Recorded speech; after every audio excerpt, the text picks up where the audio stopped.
ছেলে যখন বিদেশে থাকে তার স্ত্রীর সঙ্গে এই কাজগুলি কি আদৌ ঠিক হচ্ছে একটু খেয়াল করে দেখুন। আমি তোমার সাহায্য করি। না রে, ঠিক কইছস, এতে আমার মনে শান্তি। তোরে দিয়ে কাম করালে বাড়ির সবাই মনে করবো তোরে দিয়ে আমি বাড়ির সব কাম করাই। এবারে তুই তো একমাত্র আসিস, যার খেয়াল রাখে আমার মনে অনেক শান্তি লাগে। তুই ভিতরে যা ভাই। খাইছি কোম্পানি বন্ধ হয়ে গেছে, তাইলে তো আমার টাকার মেশিনও বন্ধ হয়ে গেছে। এখন তোর আমার কোনো দরকার নেই, খাতির দেখানোর কোনো প্রয়োজন নাই। কি ব্যাপার চাচা, বিদেশ থেকে আসলাম এতদিন পরে, আপনার মন কি খারাপ? তুমি এতদিন পর ফিরাইছো, আমি এতটা বছর তোমার লেগে অপেক্ষা করছি, তুমি কবে ফিরাই বল। তোমার এই অবস্থা কেন? তুমি আমার কার্গো হাতে রেখে গেছিলা, এই তোমার চাচা চাচা তো ভাই ভাবি সবাই মিল্লা আমার এই বাড়ির কাজের মায়া বানায় রাখছে। মাসে মাসে যে বিদেশ থেকে টাকা পাঠাও না, সব তার আত্মসাৎ করে আমারে মাইরা ফেলার হুটকি দিছে। তোমার কিচ্ছু কইতে দেয় না এরা।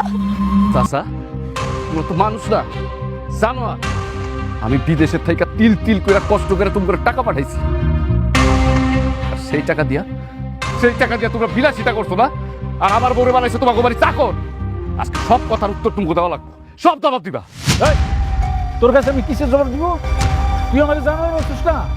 তুই এখন দেখ জানোয়ার কারে বলে, জানোয়ার কত প্রকার কি। এই, চল, তুই বিদেশ যাওয়ার সময় আমার কাছ থেকে 5 লাখ টাকা নিছিস না? সেই 5 লাখ টাকা পরিশোধ করার আগ পর্যন্ত তোর বউ ওই বাড়ির চাকরানি হয়ে থাকে। ভাই করতেছি খবরদার চাচা, আর একটা মিথ্যা কথা আপনি কইবেন না, একদম খোলাখুলি হয়ে যাবো আপনার সাথে। আর ভালো ভালো আমার বউয়ের হাত ছেড়ে দেন। আমার বাপের লগে খুনাখুনি করবি? হ্যাঁ, আমার বাপের লগে এই হাত দে, হাত দে, আমার বাপেরকে হাত দে, একদম হাত পা বাইঙ্গে একদম হেলে দিলা রাখবো তোরে। আমারটা খাইয়া আমারটা পইরা আমার সাথে তোমরা গলাবাজি করো না, তোমার বাপ বেটা তুই টাকা বিচারে ঢুকামু। তাতে কোনো লাভ নাই।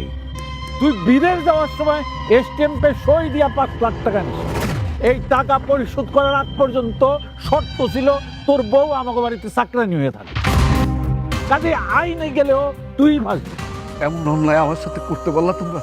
হ্যাঁ, আমার বাবা মা নাই, আমার শ্বশুর শাশুড়ি নাই, রিমু এতিম, আত্মীয় বলতে আসো শুধু তোমরা। তাই আমার বউরে আমি তোমার কাছে রাইখা গেছিলাম, এর জন্য আমি মাসে মাসে তোমাকে টাকাও দিচ্ছি যে আমার বউ তোমার কাছে রাজরানীর মতন থাকবো। কিন্তু আইসা দেখি আমার বউ রাজরানী না, আমার বউ এবারে চাকরানি হয়ে আছে। তোরা এই সুযোগ দিয়ে আমার উপর এত বড় ষড়যন্ত্র করছো না, আমি তোমাকে একটা ছাড়বো না।